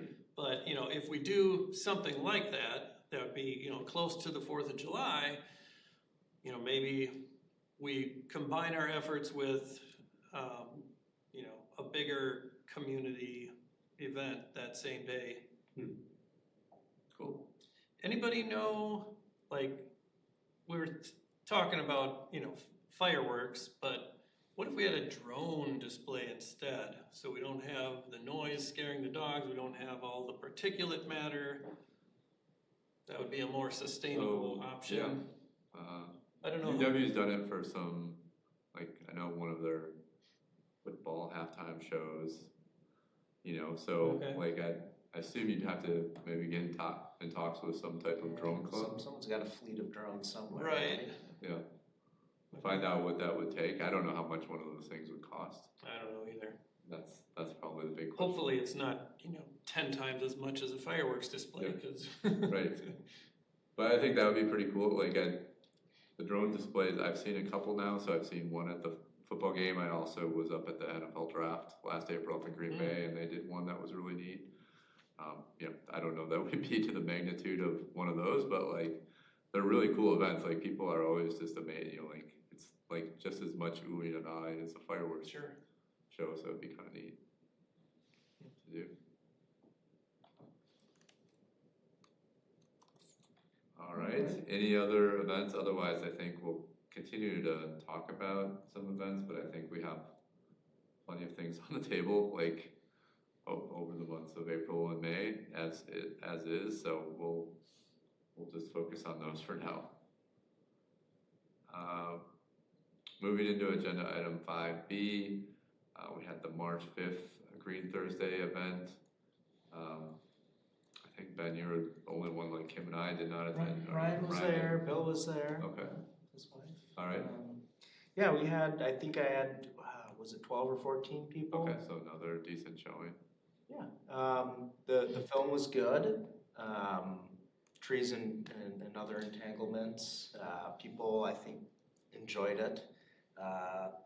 It was entertaining. Yeah. So I think people liked it. One thing I will say, we did have to start this event a little bit earlier because the runtime of the film was longer. It was a full 2-hour film. Oh, wow. So we did have to start at 5:15. Chairs aren't super comfortable probably for that long. Yeah. You could have played it at 1.5x. Yeah, they just made it up a little bit. Yeah, probably. I think if we can... Try to target like an hour, 15 hour and a half. Yeah, between like 60, 90 minutes, Yep, something like that. And then we can, I think it helps having it a little later, just to give people a little more chance. And to that, get there, yeah. And there were, actually, there was someone that specifically said, oh, my butt's gonna hurt after sitting in the chair. Okay. So, something to consider for future events. But no, I mean, it was good. All right. And I don't know what the rules are, but I feel like if there's a YouTube video that's available for free to the public, we ought to be able to play a YouTube video and have a follow-up discussion. There's an infinite number of sustainability related videos we could be displaying and then having a more extensive follow-up conversation and still keep the whole thing to an hour and a half. I agree. Yeah, I mean, I think the event before, like, that one was like an hour film, and then we had a great half-hour discussion, I thought, following. There was a lot of ideas, a lot of passion, a lot of things people wanted to say, about food. So I think that'll be what we try to target, rather than, making this the norm to have, it be a 1.5 to 2 hour film. We're gonna try to get closer to that 60 minutes. I know there were some challenges with finding different things, but like Bill's saying, like if we can get into the YouTube realm, maybe we can do some sustainability things out of there, and then, engage in discussion, because I think, that's one of the important things, from these events, from my perspective, is that people get to share their voice and share their opinions on kind of a local level. I think that's really powerful. We want people to be able to speak up and say, what they're thinking about these things, and you want to be sure to allot time without, butts getting too sore from sitting too long. Yeah. So always our target to keep these events like hour to hour and a half. I wasn't aware that it was a 2 hour run time. Just wait. Decision a little bit more. It would be pretty quick. Yeah. I saw it was a 2 hour runtime. I was a little worried, but no, it was entertaining. It was, yeah. All right. So, the more to come on our next one, but it seems like we're starting to brand this a little bit, and it seems like, people that are coming out are, enjoying it. So I think kind of a continued interaction that we can continue to talk about. Right now it's every 2 months. If the frequency needs to be every 3 months, it seemed like this one came up really quick. I think that was because maybe our last one was late January, because we couldn't do it. right. So okay. Sounds, anything else on that? Fitchburg Star article schedule. So Andy's not here, but I think we can both speak to it. I think Diane's is going to get run this week, hopefully. I think just back it up, like, so if anybody doesn't know, like, Diane Streck, a former RCC member, put an article in for the month of February. It seemed like there was a lot of letters to the editor that were run, so didn't get the space in that one, so we have that for March. Yep, and then it sounds like Andy's gonna do his for April. Yep. And then, if we don't, I don't think we had anyone for May. Well, I already wrote that article that hasn't been, that's been waiting in the hopper, the one on the composting. Yeah, you wanna do that one for May? I'll do that one for May. Okay, I'd like to kind of do one. I feel like I haven't written one for a while, so I'd do, I don't know what I do, but June, if no one has an objection to that. Okay. And then I think that probably gets us far enough along to. That gets us through, the next 4 months. Yeah. When's the summer solstice? We're not even at the equinox yet. Yeah. Getting close. All right, so that sounds like a game plan for Fitchburg Star articles. I'll try to reach out to Andy and just let him know what our game plan is there, so he's in the loop on that. Anything else on Fitchburg Star? I said I would volunteer, but my term ends in April. So I'm not sure if I get reappointed or not, so. Well, we'd love to have you back on RCC if you'd love to stay on, so we'll let you decide that though. Yeah. Well, the mayor has to just make the decision, so. That's correct. All right. Moving on to number 6, council update. Bill? I do have some updates. I guess just a PSA here. Wednesday morning at 7:45 at the Wyndham Garden Hotel is a candidate forum, so you'll be able to see your 2 mayoral candidates as well as the 4 open alder seats. What time was that, Bill? 7:45. And I believe it'll be covered by FACTv, so if 7:45 to 9 a.m. on a workday doesn't work for you, you should be able to watch the event after the fact. And then Okay, the what day election. was that again? I'm sorry, say again? What day was that again? I'm sorry. This Wednesday, March 11th. Oh, this Wednesday. Okay.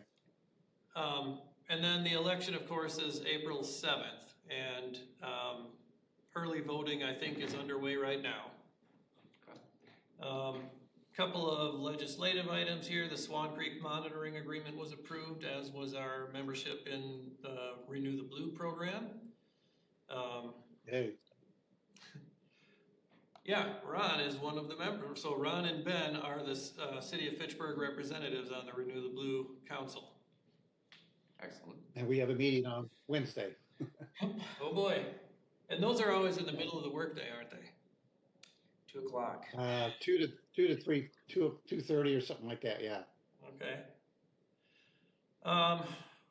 The shelter at the inclusive playground at McKee was approved to move forward with there were 2 different designs, so we're going with the one that looks more like all the rest of the shelters in Fitchburg rather than the more farm-themed silo that was the other alternative. The Kyle Steigert Memorial Greenway is moving forward. The property use agreement between the city and the nonprofit Friends of Kyle Steigert Greenway, Inc. was approved. If you go up North Fish Hatchery Road, the old building, the Bowman Plaza, it's on the west side of Fish Hatchery Road.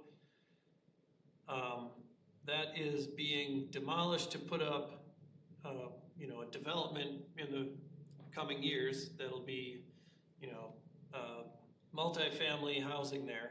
But that building, before it's demolished, is going to be used between now and the first week of April by both our fire department and our police department for scenario training.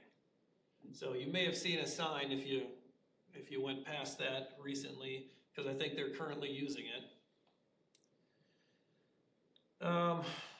Couple of items for new construction.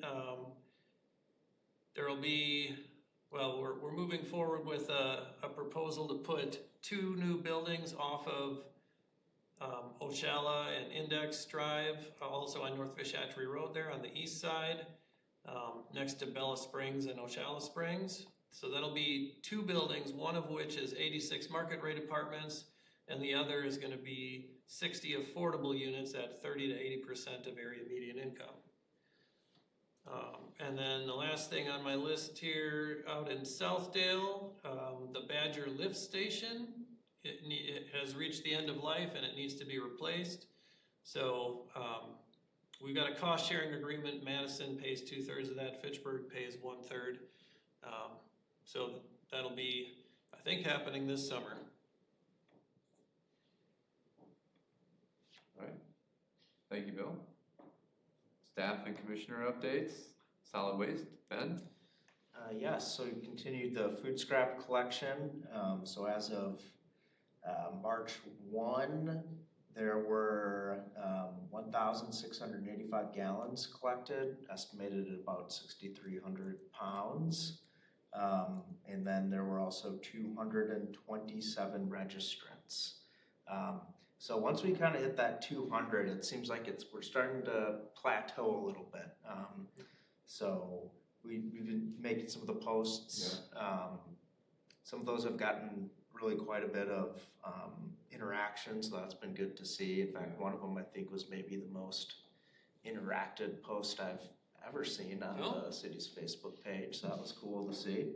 But yeah, I think we'll just have to kind of keep kind of been doing what we've been doing, and don't want to see the registration number totally stall out. Yeah. But I think we were also going to do another, I guess I'll call it basically a repeat of what we did for the kickoff in October. Yeah. If Dane County has some time, we're going to do another one of those events just to kind of, again, build some more interest and whatnot. That'd be a good April, and then May I would have that. So I think we have are we almost out of the social media posts now? Or are we? Yeah, I think we're getting near the end. Okay. So, put together 8 of them, and I think they've been mostly, I've been seeing most of them, and I have seen like there has been a lot of interaction, so that's been encouraging. And, I'm using them, so I'm seeing that people are using them, and I'm seeing that generally the contaminant levels seem very low. They did put the locks back on, so, they had them off for a period of time in the winter months because they were really too difficult to open. But now those locks are back on, so you do have to register to get that code. But we've been trickling in a few more here and there, right? There's been some registrants. Obviously, we just didn't have the same wave that we did at the beginning, but like, I think that's good to do another push of that in April, and then if I have the article in May, and if you feel like you need more social media posts, we can swing back to that one more time. But as of right now, I think we have a couple things coming up, so I think that's good. I think so, and we did lose our sign, so I don't know if you noticed that the sign isn't there anymore. Yeah, I was noticing that was. I think 2 weeks ago, it ripped, just the wind and cold blowing.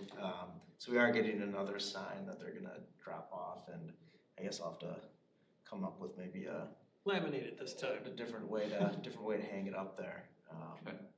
so it doesn't blow around so much. So with the 227 people, I imagine that they are all clustered pretty close to that area. Do we have has anybody looked to see where all the pins are on the map? I have not, so I'd have to get that from Dane County and see if I don't know if they even have that, to be honest with you. I would imagine that, I don't know if they have that. I imagine the cluster is pretty strong around Swan Creek, and then I'm sure that there's some people that are really interested in the program that may be driving a little bit further from, kind of the central portions of Fitchburg. Close enough on their way to work or something? Yeah, it's something that works out like that for them. I know that my mom has signed up. She lives over closer to Seminole Highway, but she comes over to our house, pretty frequently. So then she just kind of drops off her. So scraps. now she drops off the scraps in the orange bin instead of at your house? That's right. Yeah, I guess I'm just thinking if we put the bins here and everybody who signs up is right there as they should be, that's pretty good That's the evidence goal. that if we put some bins elsewhere, we'll get additional signups. Yeah, I think you have to. I haven't signed up because I don't use it, but do you remember if you had to put your address in when you signed up? I don't remember off the top of my head. Yeah, I'll find out. I'll see if they've got that Well, information. were you issued a metal pail? Well, I went to the event, Oh, okay. so I'm just, so like if you register, do they want to send you a pail or, because then they would need your address? I don't think they send you a pail unless you're at the event. Yeah. Okay. Yeah. So maybe all it takes to sign up is an email address and then Yeah. who knows where you live. I should sign up just so I know it. I guess I probably should. I'm sure numbers up a little bit. Yeah, right. Get up to I mean, but people seem to be, using it. I mean, like every once in a while I'll open up all 4 just to see like how full they are. Like, and sometimes like, one of them I've seen like, and I don't know if they're actually getting emptied every week. They do. Yep. But I've seen some over, like these are what 65-gallon carts. I've seen it like over half full. Yeah. Which is pretty remarkable. Yeah. Those things are pretty heavy then. They can be pretty heavy, which makes me wonder, like, if we have like wet grounds, how they, how that location works. I don't know exactly how they logistically empty those out. I would love to see the process sometime of how they actually empty it without putting ruts in right next to the park shelter. Yeah, so I think they're just kind of driving on the path and then wheeling the carts over. Okay, that makes a lot of sense. That's what I assumed. Okay. And then also, I think I mentioned last time, we kind of started working on some new signage for the recycling drop-off sites. So now we do have some new imagery. I guess, draft. I was gonna share it with Diana too. I mentioned, we've got some bilingual stuff on there. But yeah, we'll get those up then. We gotta get them printed and then we'll get them up sometime this spring. Hey, Ben, Yes. I went to drop off some styrofoam and plastic bags out there today, and none of the containers were out there. Do they take them away certain times of the week? Yes, so the polystyrene and plastic film container gets emptied Monday, Wednesday, and Friday now. But did you say you Okay. took it there today and it wasn't? They weren't there today, no. Okay, so Monday they must have taken it. What time was it? Let's see, it was after my election training, so around noon time. Around noon, okay. That would make sense. I think Did it used to be once a week for the polystyrene until we, they were doing twice a week for the poly. Now they're doing, Mondays and Fridays? I think they were actually doing Mondays and Thursdays. Yeah. And they started doing Mondays and Thursdays with this, and that wasn't working out. Do we feel like we're becoming the, you know, the area dumping ground with polystyrene? Just like we were with cardboard? It's full every time they pick it up, if that answers your question. Okay. Yeah, But I'll put it's it- a smaller bin than the It old is a one. smaller bin. That's okay. Plus, we're Slightly collecting smaller more bin. stuff, Yeah. more types of stuff. It's similar to what it was before, Okay. except now the stuff that people used to throw in that was contaminating it is okay to throw in. So Alright, that's the biggest difference. Yeah. Um, alright. All right, moving on to stormwater. So we had our plant value update. So that's when we go and go through any assets that were added in the year or removed, added to the plant, we call it. So in 2025, there were just shy of $3.4 million of stormwater assets added in 2025, and that's a mix of developer contributed things from like the plats, you know, Terravesa, where they're, and then Sayin Road was another big one. So there's a lot of storm sewer that was installed on Sayin Road. Those were kind of the two big ones, if you will, the Platt neighborhood projects and Sayin Road that contributed to that 3.4 million. Continuing to update asset attributes and GIS, getting pretty close to having everything filled out. And this year we also did some interviews for interns, so we have our interns selected, and I think this year they're going to be doing a lot of manhole and inlet measure downs and condition reports. So popping open the grates or the lids, literally measuring down to get the depth, and then taking some photos and putting together a little condition report. So they will be busy. We did get a draft study report for the proposed Fitchburg Road Goose Lake Stormwater Improvements Project. Once we have a final report, I can share that at a future RCC meeting to talk through it. Let's see what else we got. Still working on the Schumann Storm Sewer Upsizing Project. Hoping to have some plans finalized this month and do a public information meeting either late this month or early in April. Did finalize the draft MS4 report. Went to a couple meetings, Green Tier and MAM swap, and this year the environmental team was tasked with updating the Fitchburg standard specifications for public works projects. So we did that. Just had a few kind of minor updates in there. Nothing too major. Those are the highlights. All right, sounds good. Pass it over to Phil for a sustainability update. Yeah, a little bit quieter over here. Spent a lot of February finishing up the bike and pedestrian plan. So that is completed now. It's been published. Nice to have that in the rearview mirror. We are still talking with Dane County about the charge up Dane County contract, of course. So talked through that with the resolution. There's also a possibility of getting some level 3 charging at the community center. We're in conversations with MGE about that. They're looking to get some level 3 fast charging at a few commercial sites around their territory, and we are on the list, but just see if it how it shakes out if we're able to get it through legal review and get everything approved before they essentially run out of equipment. That would be kind of nice to be able to provide some level 3 charging in Fitchburg as well. Just because there's not really much else right now. Working on getting some reporting for 2025 done, primarily the energy report and the Green Tier Legacy Communities report, which both got delayed by a couple other things. But Bill, because you mentioned the Badger lift station, I did speak with, I know there's a question about this last year, and I'm not sure if I ever returned with the answer. There's a question about the energy usage from the Southdale, that Badger lift station in Southdale.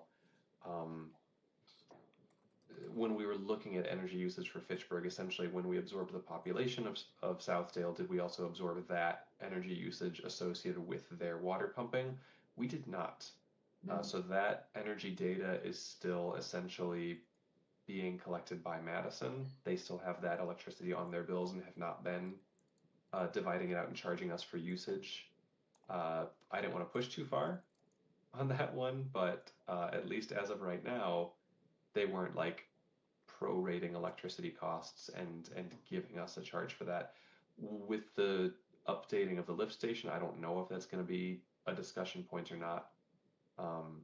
That probably does, at least in part, explain why our electricity for water usage went down relative to population growth, was because that addition of 1,500 residents in Southdale, whose water usage we don't actually currently track their electricity for the water. Ballpark, how many kilowatt a hours few does months the ago, lift station use in a year? That is a really good question. Let's see if I can pull a spreadsheet up quickly enough to answer it. I can't say off the top of my head. I know that due to the volume of their electricity usage and the fact that the sites just have not really worked out for on-site solar panels to this point, the water pump stations are probably the largest energy use that we have in the city that is not being covered by any renewable energy. I guess some of our O'Brien renewable energy rider purchases are going to some pump stations, but they're kind of as a whole the largest electricity use that we're purchasing from MG&E. So let's see if I can go by energy use by types. It looks like so our total electricity usage from water operations is about 2 million kilowatt hours annually. So that's about 40% of our total municipal energy usage. So it's about 40% coming from water, 40 to 45 coming from buildings, and then the remaining 15 to 20 coming from streetlights and stoplights and the like. Hey, Phil, with the that solar field behind the city's recycling center, is that MG&E? It is. Is it tying into the O'Brien solar field? It is not. It's not. So after the O'Brien, all of the Tydo and Strix and Sunnyside solar arrays have all just gone straight into MG&E's grid. I've had a lot of conversations with them about this, and they're well aware that we want to buy in on another opportunity like O'Brien. They also have their own solar goals, so every time they sell solar like that to a customer that gets, we get to claim the renewable credits for that, it means that MG&E doesn't. And because they also have renewable energy goals, they've got to prioritize their own grid as well. And so it's a balance of how often they're distributing it through the grid versus allowing certain specific customers to purchase the credit for it. So those others have all gone straight into their grid, and we're talking with them about getting another RAR opportunity, and nothing else has popped up yet. Can we get credit for having the city of Fitchburg having the largest solar, I guess, complex in the Dane County area with that? Or? Until somebody else gets a larger one, yeah, we claim it, but other than bragging rights, there's not much else we get from it yet. Are they going to have battery storage associated with that one? The Sunnyside? Sunnyside, yeah. Possibly, yes, like a pilot, is that right? I think it's, they're planning on it. It was like a 40 megawatt by 4 hour. Oh, so it's at battery commercial scale, okay. Yeah, Wow. Great. yeah. I hope those peak rates, hopefully. Yeah, I don't know what it takes to prevent MG&E from firing up a peaker plant, but I guess the more of these we have, the better. Mm-hmm. Yeah. All right, yeah, thanks for the explanation on that. I was curious about that as well, Phil, about just if we could buy in, I know we're trying to reach our goals, but makes sense that MG&E is trying to reach theirs as well, so. Yep, and I think we're going to be very much reliant on MG&E. They're going to get to, well, I was going to say they're going to get to 100% before we do, but I suppose we'd get there simultaneously, because if they get their grid to 100%, then by default, anything we're not producing from solar is coming from their fully carbon-free grid. So there's an advantage in simply encouraging them to green their grid as well. We benefit from that, certainly. Yeah.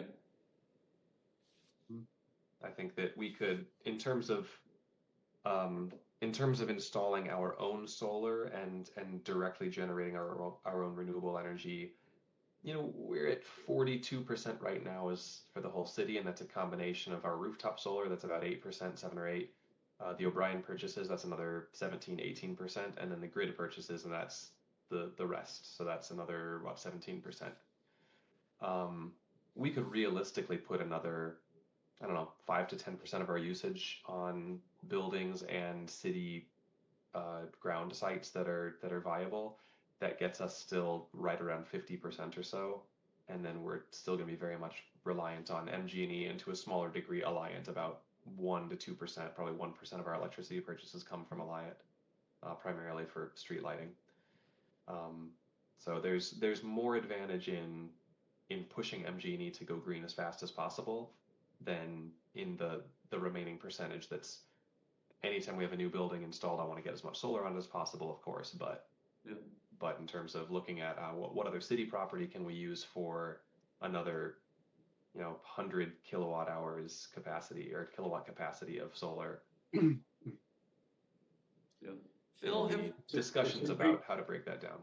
Is there a way that we can place them over our detention ponds? Potentially, that would have. I thought I saw something just, it was maybe in some trade magazine, but I thought I saw something like they were floating on retention ponds. They were just kind of trying it out, so I don't think it's something that people are really doing, in a widespread way at this point, but I think it's something that people are working on it. we probably want the evaporation though, right? We don't want to. Yeah, you want some. Has anybody ever talked about covering parking lots with solar panels? We have. Yeah, we have. We talked about it in conjunction with reconstruction of the Civic Campus parking lot. We haven't gotten to the point of actually putting it into any plans yet. One of the concerns is in this climate, when you've got solar arrays over parking lots, there's concern about snow and ice shelving off onto cars, and so that's something that we'd have to look into, how to prevent something like that. But yeah, there's been discussion and no plans. It's at least something that we're thinking about. Okay. Thank you, Phil.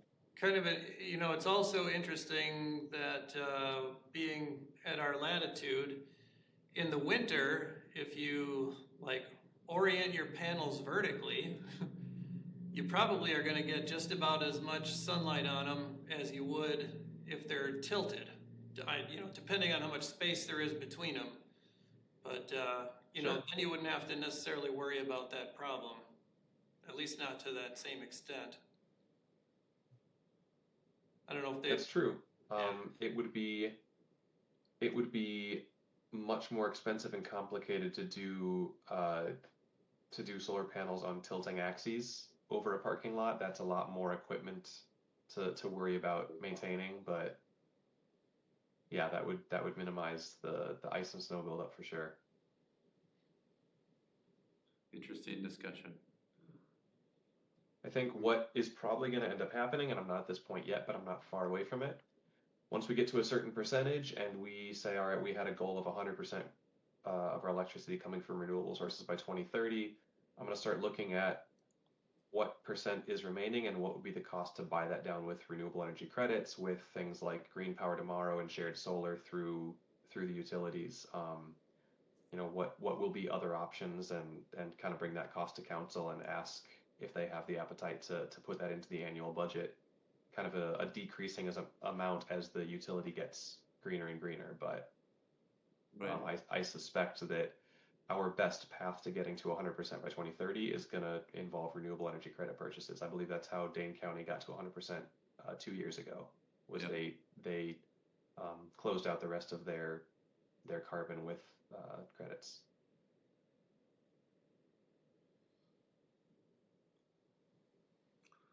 Very good. Any other activities by other commissioners that they want to share?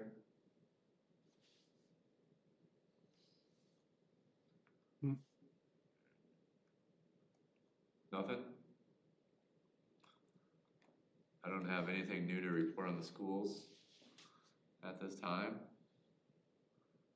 Anybody have any other announcements? Hearing none. I think we're ready to adjourn at 8:35. Ryan, Wow. great work. Wow. That might be record time. Got us right back on track.